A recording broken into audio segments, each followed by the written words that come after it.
And good morning. And a big thanks again to Steve for that hymn this morning. And we'll get started.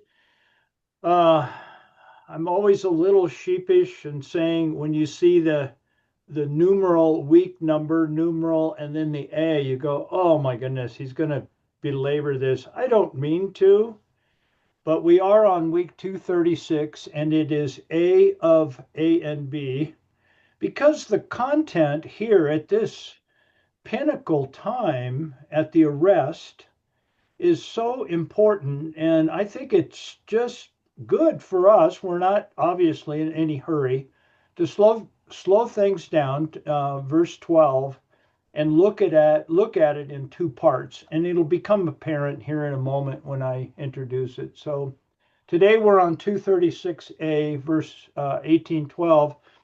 And we're going to be looking over the next 2 weeks at two contrasting ideas: power, the power path, which we looked at last week.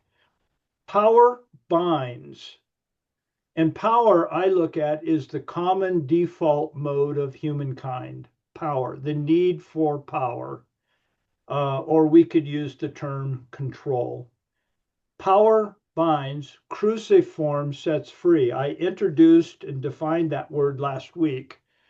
But cruciform means just that which is shaped like a cross, and depicting in human form, Jesus of Nazareth has reflected to us a cruciform lifestyle and cruciform action in a very precarious situation.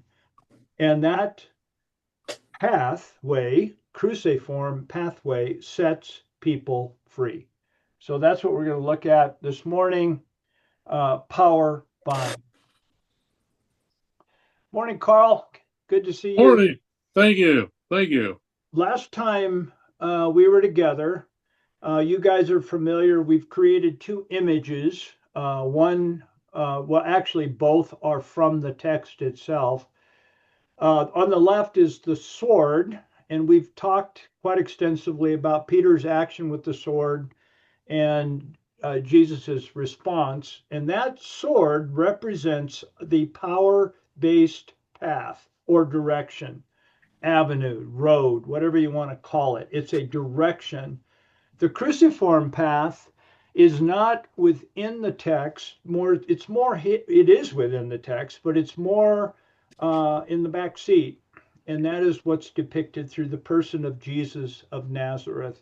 So you got these two paths that we looked at last week, and we did a comparison of these two paths. On the left, we looked at several characteristics, all tied into the sword, as the sword reflects the power path.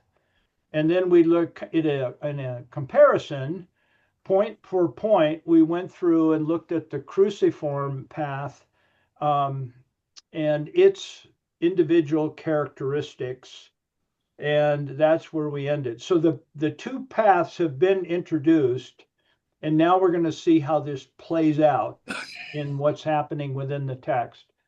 Verse 18:12, we move on, and it says, so the Roman cohort, that's the Roman grouping of soldiers, and however, whatever count we put on it, but more than one, the Roman cohort and the commander of the Roman infantry at that point, or that group, and the officers of the Jews arrested Jesus and bound him. That's the text, and that's what we're going to look at. So within this text right here, verse 12, we have a power path movement. The Roman cohort and the commander and the officers of the Jews, they come together and they arrest Jesus and bind him. That is a power path demonstration. What we see as we break it down, as we see a unification. We're going to talk more on that next slide. But the Romans are coming together with the Jews, and the Jews are coming together with a very unlikely partner, the Romans. there is a unification taking place in verse 12. And through that unification, there is an arrest of Jesus and a binding of Jesus, as the text says. So we're really going to center on those three words: unify, arrest, and bind, and they represent in a very rudimentary outline form what the power path looks like, which I'm calling the default mode of us human beings. On the right hand side, within the background of the text, we're watching Jesus and what is occurring now to Jesus. His actions are all moving forward to arrest, and he's quiet as he is doing so. His last words were in verse 8 of chapter 18, and his words were, "Let these others go." That's where I get the idea that the cruciform, in contrast to the left, the cruciform life, which Jesus is showing us, is releasing others, letting them go into freedom, versus a binding and a securing in control. And that's of course representative of the cruciform path. So that's an overview of the left and the right. And today we're going to talk on the left. We're going to save the right for next time. The way I do this, fellas, is I start creating. I originally was going to just teach this in one, verse 12, but there's just so much in here that I then split it. And so that's why we go from A to B. So, what is true of our arresters, those people making the arrest? First, we note that two opposing groups, the Jews and the Romans, come together, and it's through this arrest that they are being unified together into a common direction. Normally, they would not be. And this reinforces Caiaphas' statement that we dip back into John 11, 49 through 53. I view this section, and I noted it at the time. We've raised it four times. But this is an interpretive key to what John was trying to get across. And this is unique to John only. And verse 49 of chapter 11 begins, "But one of them, Caiaphas, who was high priest that year, said to them," the audience, the Jewish audience, "You know nothing at all." Kind of a derogatory, get your attention. "Nor are you taking into account that it is in your best interest, folks, that one man die for the people." Now, we tend to frame that in the 21st century, and because of our Christian upbringing, into how we view the atonement through Jesus dying for all. But that is not what he's talking about like we think about it. He's talking about a freedom from Roman suppression through creating a scapegoat, a target enemy, so that enemy can bring the group, that dying, the sacrificing of that enemy can bring the group together. That from a larger context. He says through the sacrifice of one, the group comes together and is going to save our bacon in regard to Rome. And he says it's better for one man to die for the people and that the whole nation not perish. Now, John comments on that back in chapter 11. He says, now he didn't say this on his own, but he was high priest that year, and he prophesied that Jesus was going to die for the nations. John, the author, puts new meaning on, or an embellished meaning on, what Caiaphas was saying. Caiaphas is only saying, hey, I've been in this position for the duration of my term, and every year when we have the scapegoat celebration, or ceremony on the Day of Atonement, we have atonement. We come together. There's a unity. But John transposes that and embellishes it in a much deeper sense, of pointing that to Jesus, the final scapegoat, if you will, and that is going to die. Oh, this moves. I know.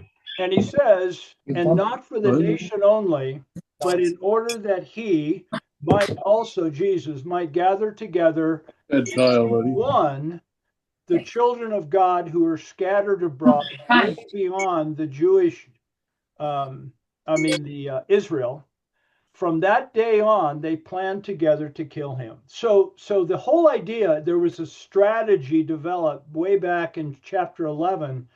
We got to target this guy, and through the targeting this guy, the arrest and the sacrifice of the one, we can bring the group together and we can keep the peace. And he's not thinking of the sins of the world, he's thinking of keeping Rome off their back, keeping the grand enemy in its cage, so to speak. So that's a lot said. And the way I want to move into this is this, and I'm not alone, but this is my thinking from this launching point. I believe woven into the human soul, and that's every human soul, is the longing to mend what is broken. I think we as human beings, because we are created by God, we have within us a desire for unity. And it's within everybody. We want we we want healing in relationships, in our soul of very soul. We want to be in relationship with God and others. That's within us from my perspective. Thus, within that, our actions don't align with that, because I'm going to go about that in the next slide. We really struggle in relationships, and I'm going to talk about why. But we have this innate desire for unity, and it's a bringing back together, because our natural state is we keep putting ourselves in a state of disunity, and we need to work towards unity. It doesn't just naturally happen, and we have that desire, and that is what the term atonement means. Now, I'd like you to just remove anything in your heads what atonement is, because we've all been taught what atonement is. Those are mechanisms, not the state. The state of atonement is, as on the slide here, my cutesy little thing here, at one-ment. We desire, as human beings, at one-ment, but we just don't do a very good job at doing it. And that's what we're going to talk about. This relates entirely to this slide. So where this wholesome longing for at one-ment starts to move south, and it's demonstrated right here within this text, is that we people create our own means, our own mechanism to come together. We create something that will bring us together. And in this case, their means is through identifying a common enemy. That is huge, really huge here. This wasn't in God's head, this was in their head. A common enemy, Jesus of Nazareth. And through identifying a common enemy, two opposing groups, as here in the text, are brought together. And so we ask, well, gee, how does this work? So let's take a stab at it. And I'm not alone, but this is out of my head. So I'm going to attempt to propose to you guys how I think two opposing groups could actually come together and actually have some sort of amiable relationship together. Um, and here's my proposal. I think there are two major elements going on, two major factors in groups coming together. And I'm going to kind of explain my logic. There's, first of all, how we think as people, individuals, how we think, mind elements. And it is from my perspective that all human beings, that means everybody on this call, every one of us, we are all we all operate under motivated reasoning, meaning there is no such thing as being unbiased. We are all motivated in some way.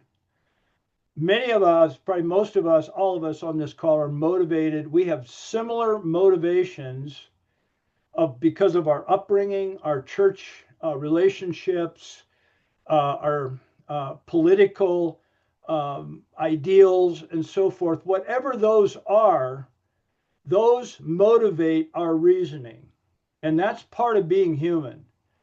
And I'm saying this is not for some people, this is for all of us, that we all operate out of pre-described reasoning, which could be, is the term is motivated reasoning, large general um, description. And there's a definition there, a mind process where people form or evaluate information in a way that aligns with their current desires, preferences, or pre-existing beliefs, rather than through objective or neutral analysis. That's really hard for people. It often leads individuals to accept evidence that supports their own views more readily and dismiss or scrutinize opposing evidences or critical. Now, we're still talking about the individual. An example of motivated reasoning is confirmation bias. You guys have all heard that. There's several biases. Confirmation bias is one type of motivated reasoning. And confirmation bias is kind of defining it uh, with more resolution than the general motivated reasoning. Confirmation bias proper is the tendency to seek out and interpret, remember information in a way that confirms one's existing beliefs while ignoring or dismissing evidence that contradicts these beliefs. And boy, the news channels really know this one. They know if you want to target people, you cast your frame your information in a certain way, and you're going to gather certain people that share the same confirmation bias. I mean, this is what advertising is built on. This is how we think, and some of us are more aware of it than others. It's just the way we live. So there's the mind elements that we tend to seek what we're looking for individually. Thus, we spend hours, not you guys necessarily, I don't know your habits, but in the uh, really hot political environment, the stuff we've experienced this week can drive many of us to hours and hours on YouTube and through news channels seeking information to bolster my own biases. That's what we tend to do as people. On the right hand side are the social elements. And because we are made in the image of God, I believe, this is me speaking again, that we all want to belong. We're made for relationships. And because I'm made for relationships, I will then participate within groupings of people because I need to belong. Now this is healthy growth. There is definitely isolation, and that's an unfortunate situation. But generally, in a healthy human being, there's this desire to belong. I think it's there in everybody, And because of that, it leads to participation. And participation leads to what I call solidification. That's a word I came up with, but within our relationships, we tend to solidify within our beliefs. There's a correlation between what I believe and who I hang out with. And they reinforce each other.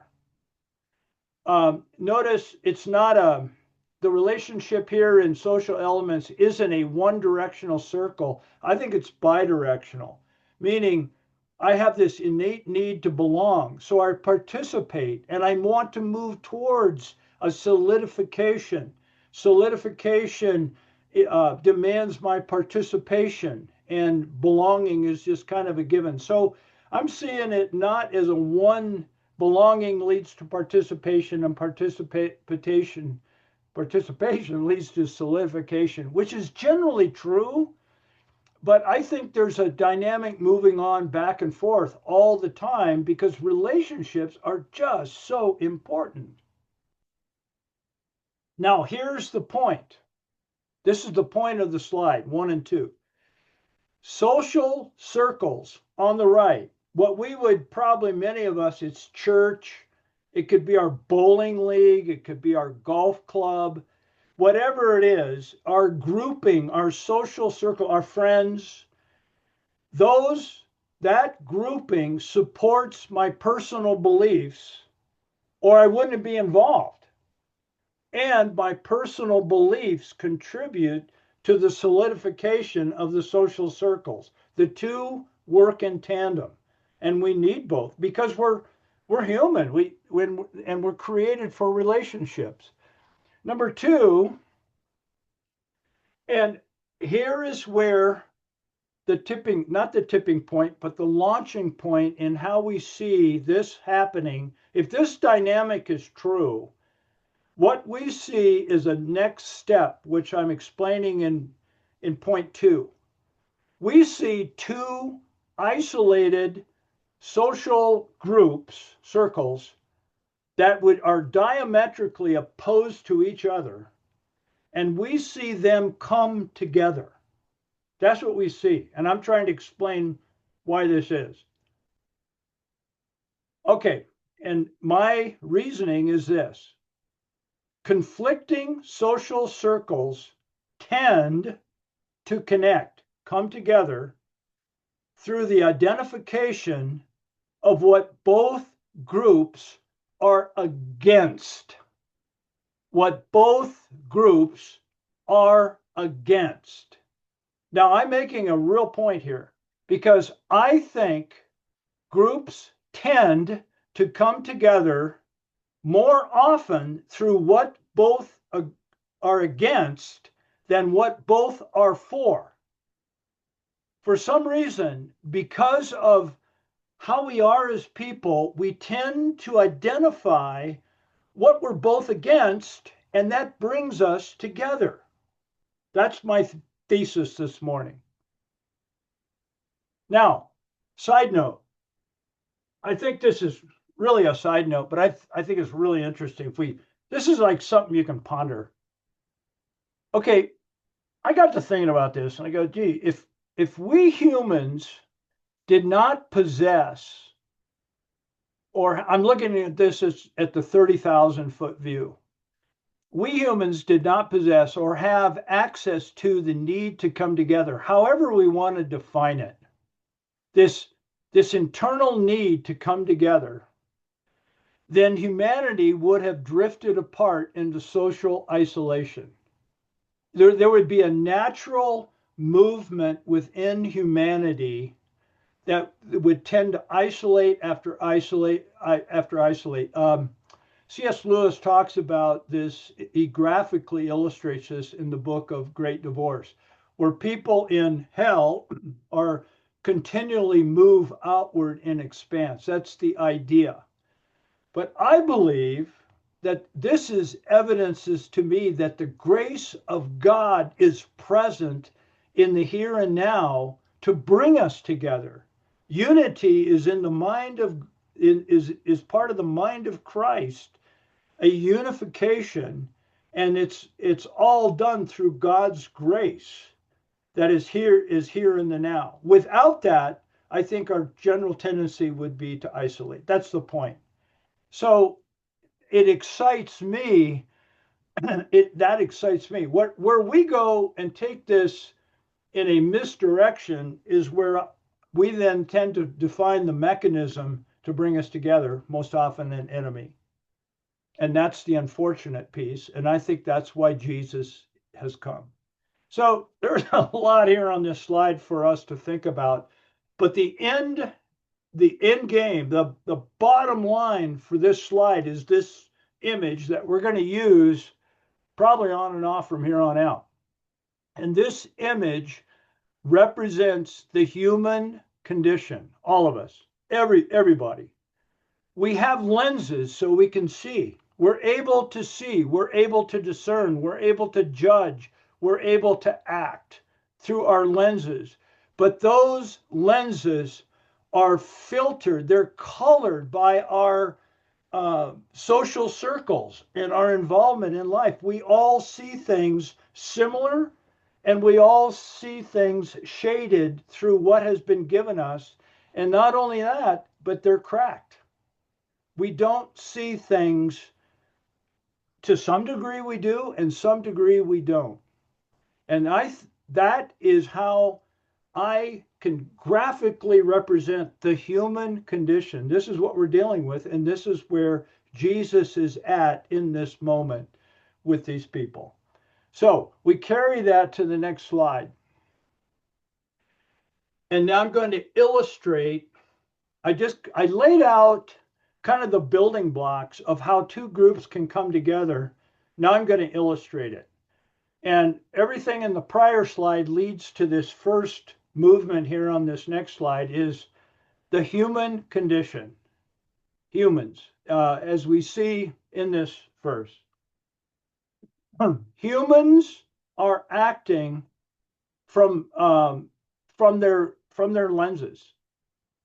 These guys are both coming together for different reasons, and they are acting, and so their action is not unbiased, it's biased. It's informed by their lenses, by their group, how they individually think, by their past, by how they've been treated, by what their religious beliefs are. It's all informed, and their action is informed by their lenses.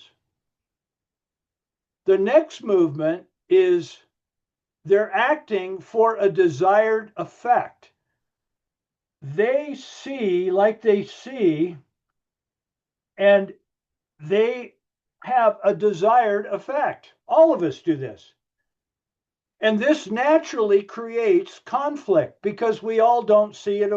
That's why we have different groups. We got 30 or 40, well, it could be high, 20 to 40,000 Protestant denominations that have the same Bible, but we can't get along. So we have to create new, there's conflict, and so there's division.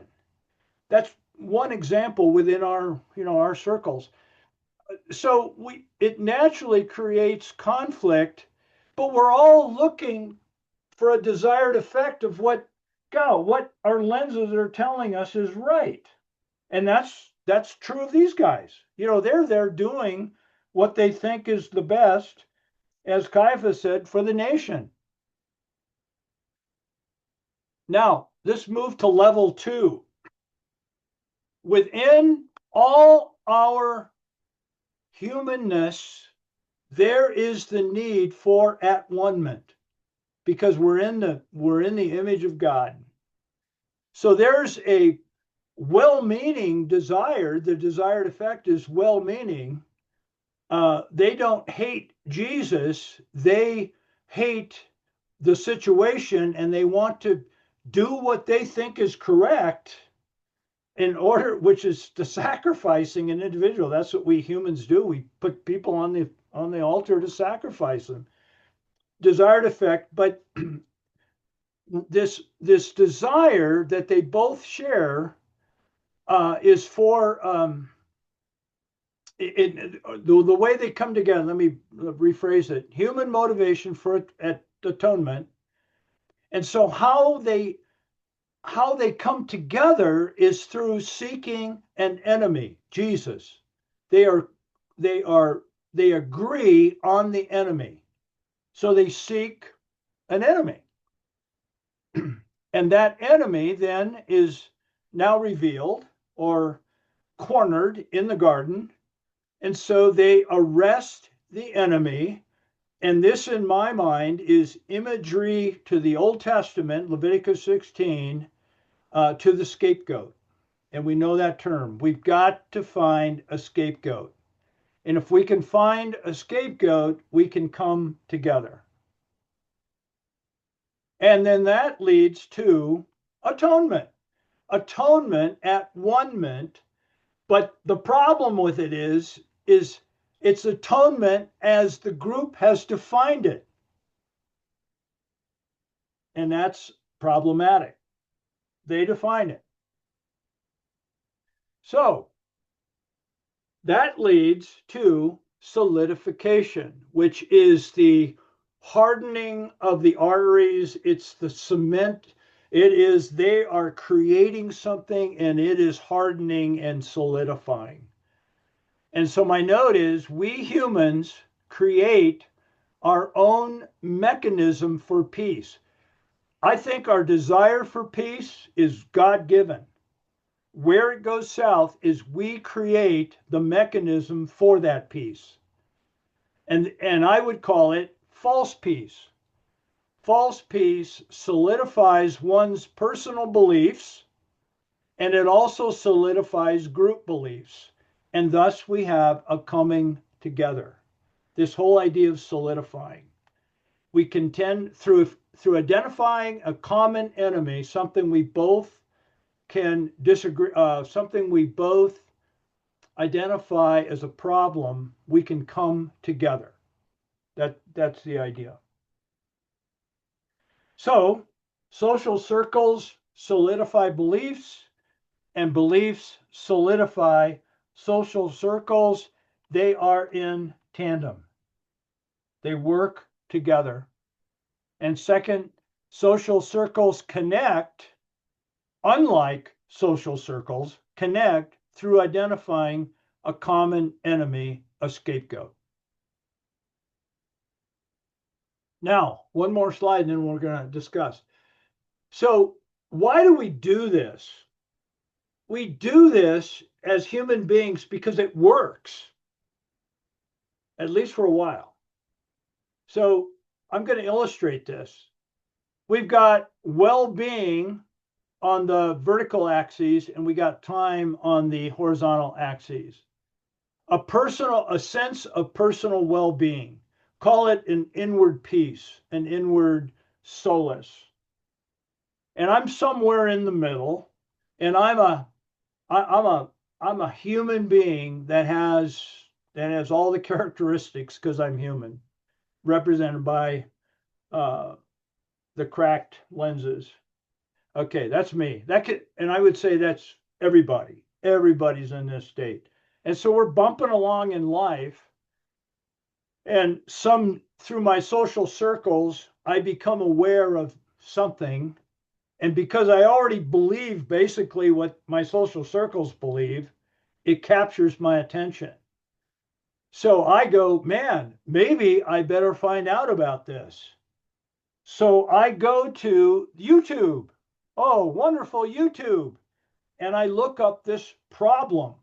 This is so apparent in our current political climate. My goodness.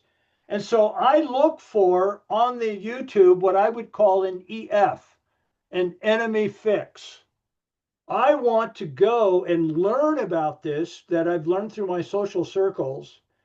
And I'm going to apply my own motivated reasoning, which I'm not even aware of, and my social inclusion, because they're going to be happy with me in my group because I'm going to be able to come and contribute in a positive way and bolster their beliefs.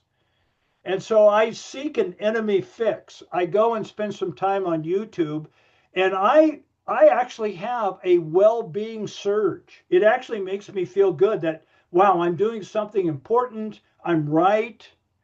I'm aligned with the truth, whatever that fix is, but I get a fix out of it, a well-being fix. Unfortunately, it doesn't last. It works and then it doesn't work because what I need is another fix to the fix. I can't stay there. It doesn't. It's like a deflating balloon. I need to go find more information that bolsters my biases. So I then go to the same news channel because they know me, or I go to YouTube and I look for information that I agree with. And so I can then have another fix, another EF. And that then bolsters me up where I go, yeah, I am right. That's really true. Yeah, we're doing all this for, for the right causes here. But like the first fix, the second fix, it doesn't last. It dissipates like a deflating balloon, and so then I need yet another fix. You get the point. Another fix. And so I then go to the YouTube again. And literally, I can spend hours through social media and or YouTube and or newsreels in order to just feel better about myself. Fix after fix is needed, and it's all my social groups bolster my biases, and my biases uh, build into the social groups, and thus we have polarization beyond belief.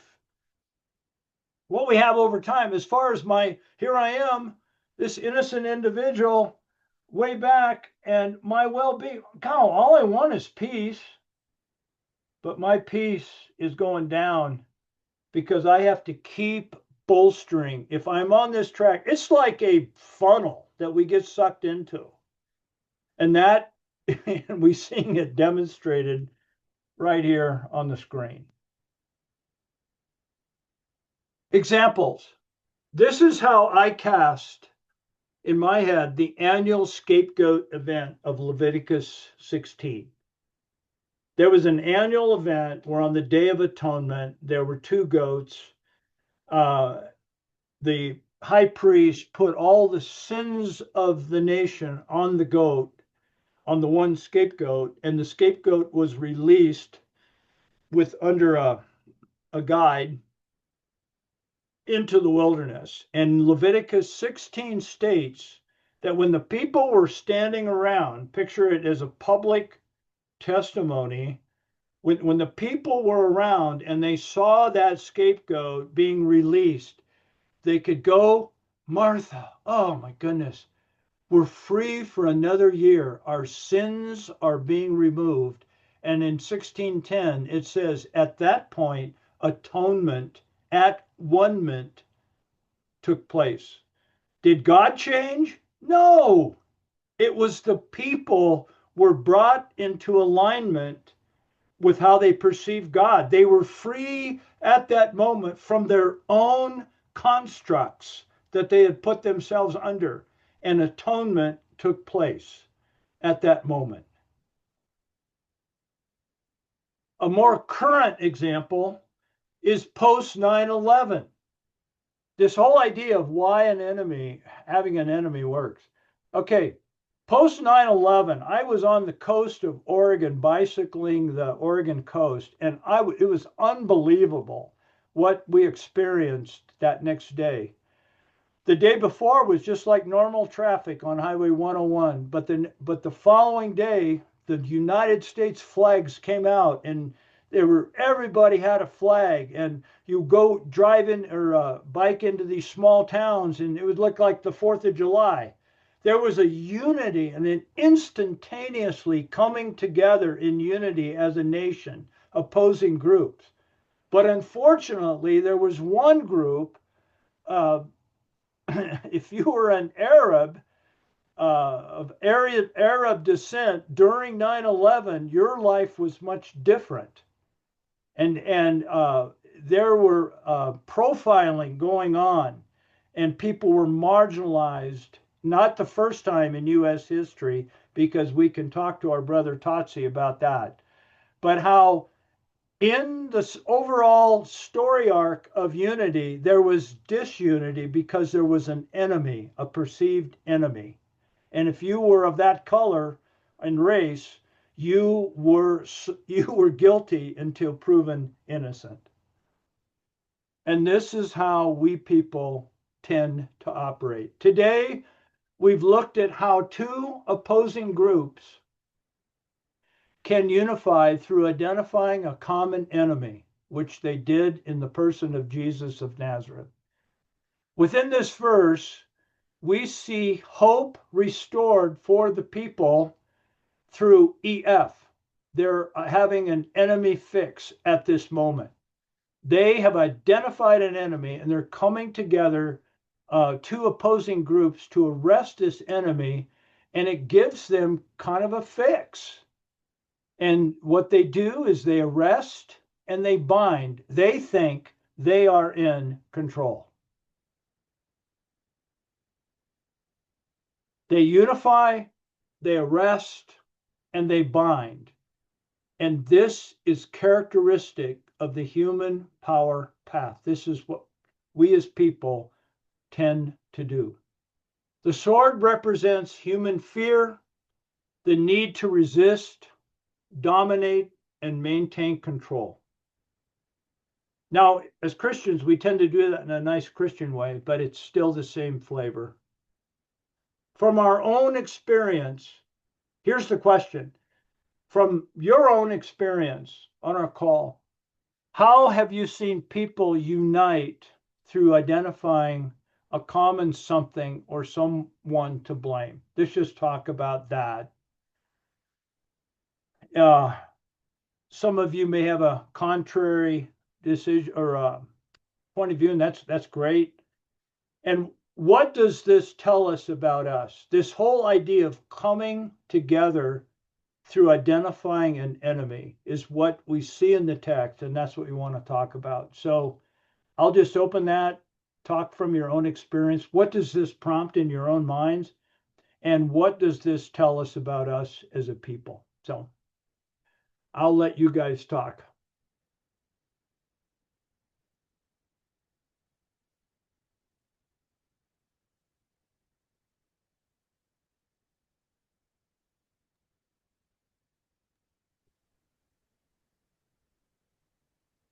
Well, Mike, it's interesting because what you presented is, I guess, in my mind, an in-depth look at sort of what we're struggling with as a country. Yeah, we really are. And I'll try not to go any further than that because we are struggling with it, all of us.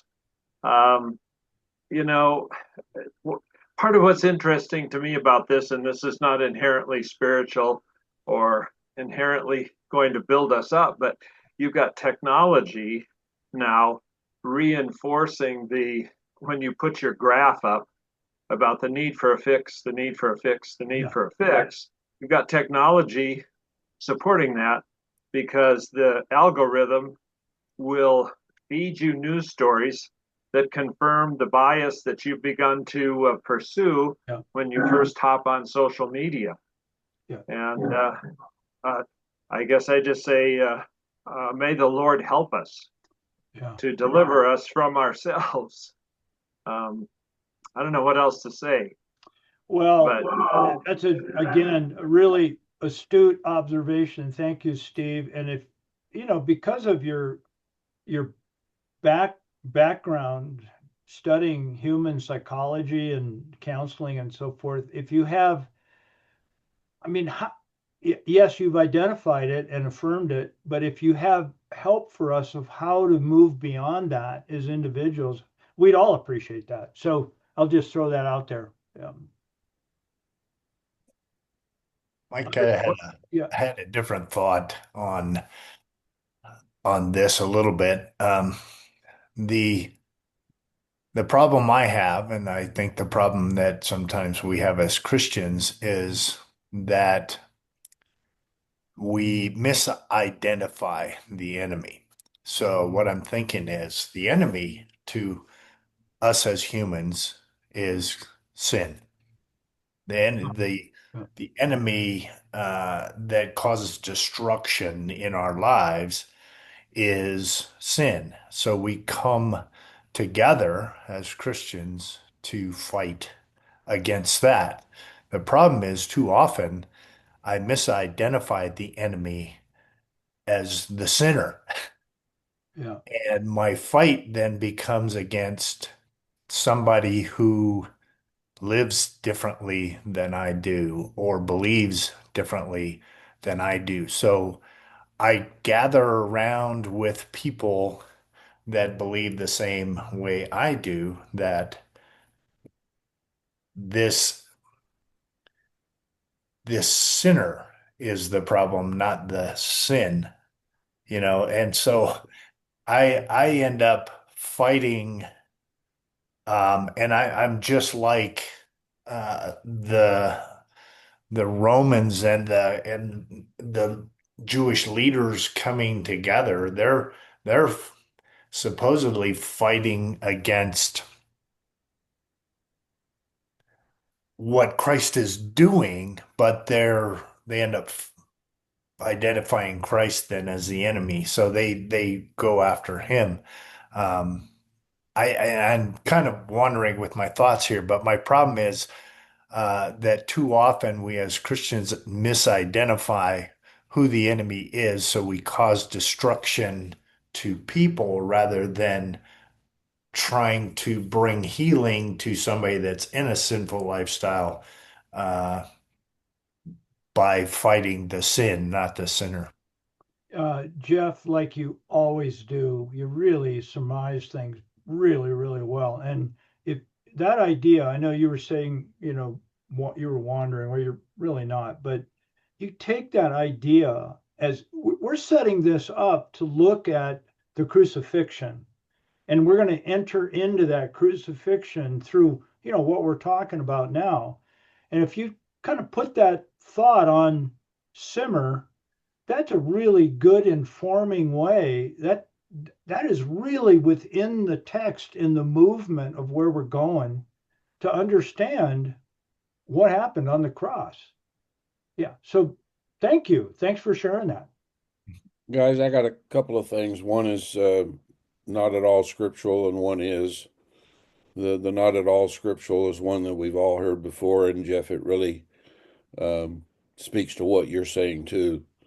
Years and years ago, the famous strip pogo, the quote that we all know is, "We have met the enemy, and he is us." Because we pick and choose, and you can take that for what it's worth. Yeah. But early on in this, Mike, I was drawn particularly to Paul in First Corinthians. It in a sense, it's the same message that Jesus was giving Peter at the moment here in John that we're talking about. But First Corinthians 13:12, for now we see through a glass Uh, darkly, but then face to face. Now I know in part, but then I shall know even as I am known. wow. Which is a promise and a challenge, because to me, this verse means that there is more than we will ever know here, but we are challenged to keep searching and keep looking and keep knowing more and more, so that the glasses that we're looking through are less filtered and are purified by what the Holy Spirit teaches us moment by moment and day by day. Yeah. So it's kind of interesting, in a flash of a moment, that's what Christ was doing to Peter. And this is exactly what Paul is writing to us for as long as we're around, is to keep looking for the clarity and try to get the darkness out of our lenses, which is the Yeah. kind of thing that Jeff just described, that we all struggle with, is that those foggy lenses. Dave, and again, you did piggyback on that really well. And you've taken this to yet another step that I think is really important that we didn't talk about it here because it isn't in the text, but we can see. We've been under the grace of God. We're not doomed with colored glasses, a recognition that we are, but we are able to see, and Paul calls that the mind of Christ. We do have that ability, but recognizing that is is a huge step. So thank you for those comments. Other thoughts, fellas?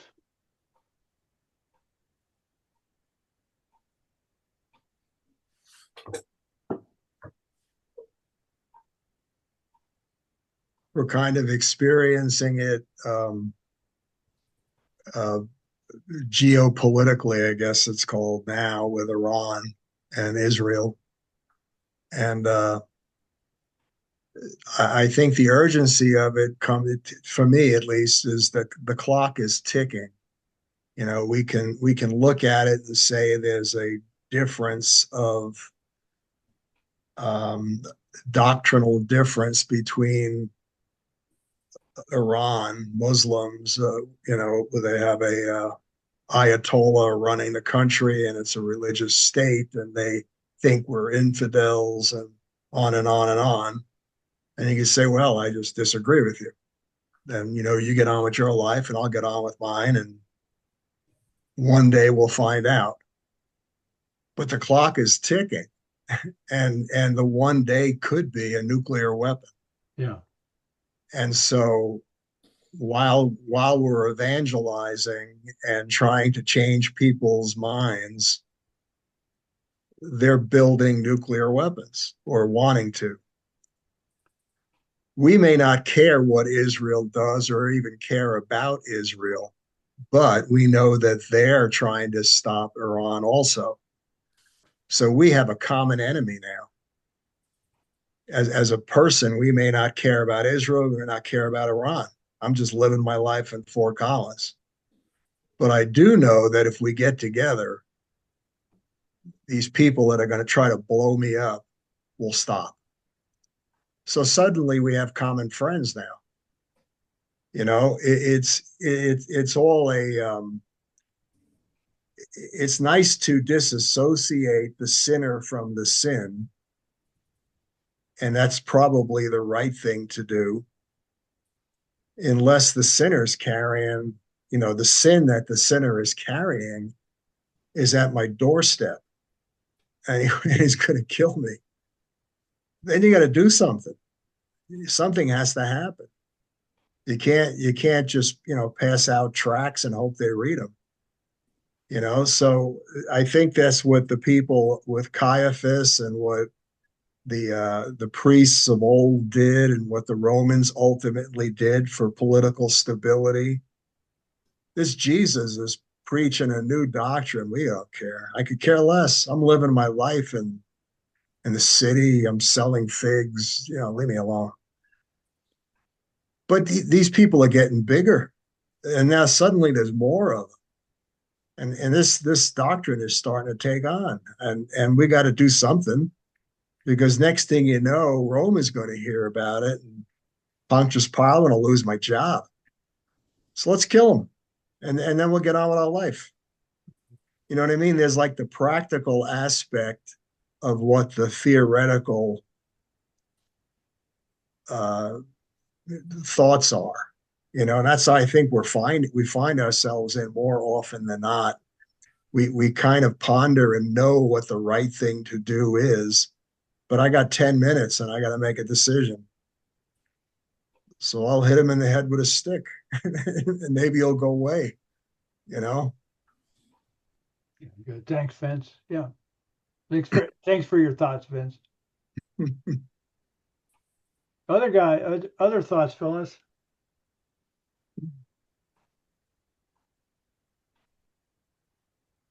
So, Mike, I'm sort of wondering here.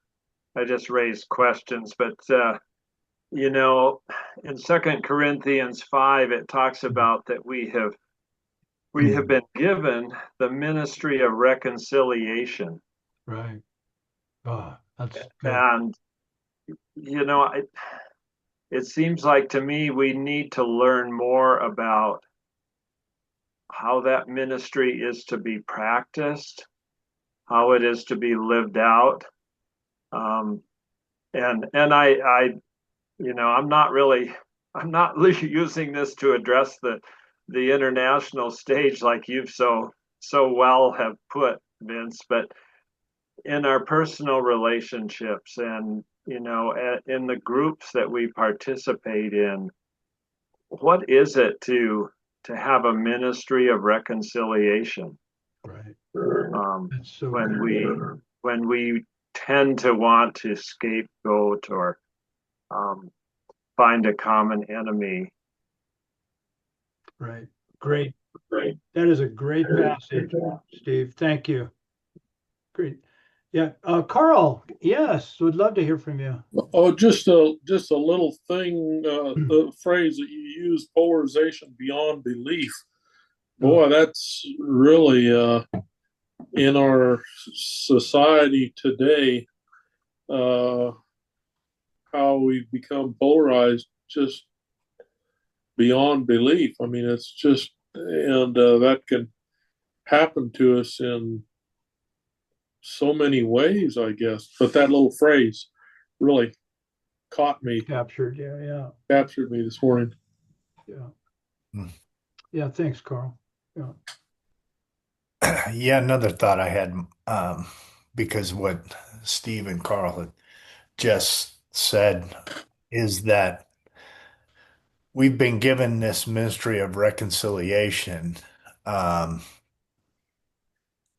my struggle sometimes is um, I want to control somebody else's response. I want to take the sword and control somebody else's response. But what God has said to me is as far as it is up to me, be at peace with all Mhm. people. I'm responsible for my responses and my uh, interactions with others. I'm not responsible for theirs. So I may be trying to bring reconciliation. They may not want it. Their response may be to pull out the sword and cut off my ear or whatever. But Christ has said, put away the sword. You know, he drank a cup that he had asked the Father to take away from him. Hmm. So for me to follow his example is I may have to accept a sword filled response from somebody else and put mine away in order to try to bring about peace or reconciliation. And that may mean that I get hurt. I understand what Vince is saying. We have to at times defend ourselves physically, but we're called to follow in Christ's footsteps. He told Peter, "Put your sword away. I need to drink this cup." And then he also told them later on, yeah, or earlier even, he said, "You're going to drink the same cup I drank." So uh, I have to look at my responses to others in light of what Christ would do. And in this situation, Christ has told us, put away the sword, drink the same cup that I'm drinking, and that may be hurt, that may be destructive or whatever, even in my own life. Mhm. But I'm responsible for my response, not for theirs. Yeah, that's true. And the irony, and we'll end with this, the irony within this text, I think I talk about in the next couple of weeks, but the irony here is so apparent where the creator of all things is allowing this to happen. Hmm. And that's a huge piece of this whole thing.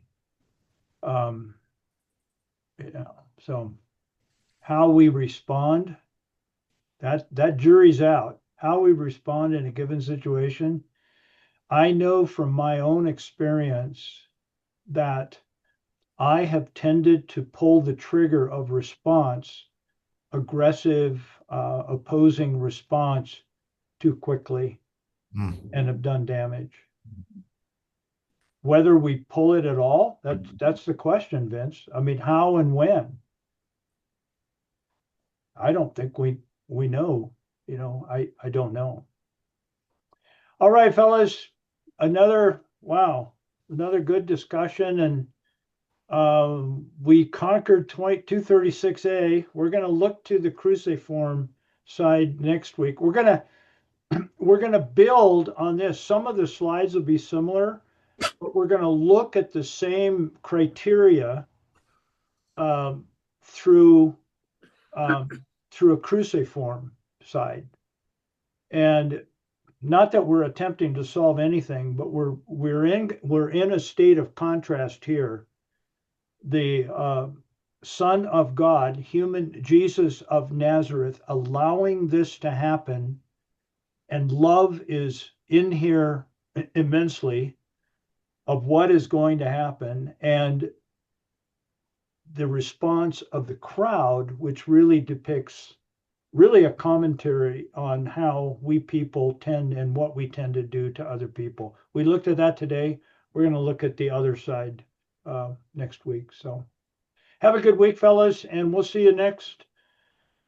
See you on the, today is the 18th. We'll see you on the 25th. Bye for now. See ya. Hey, Steve, have you pushed your pedals on the bike lately? Not very much. A little bit. But you're always welcome to stop by. You're at home now? Yeah, we're at home here. All right. Yeah, very good. Stop by anytime. Love to see you. Okay, Okay, very good. see you all. See ya. So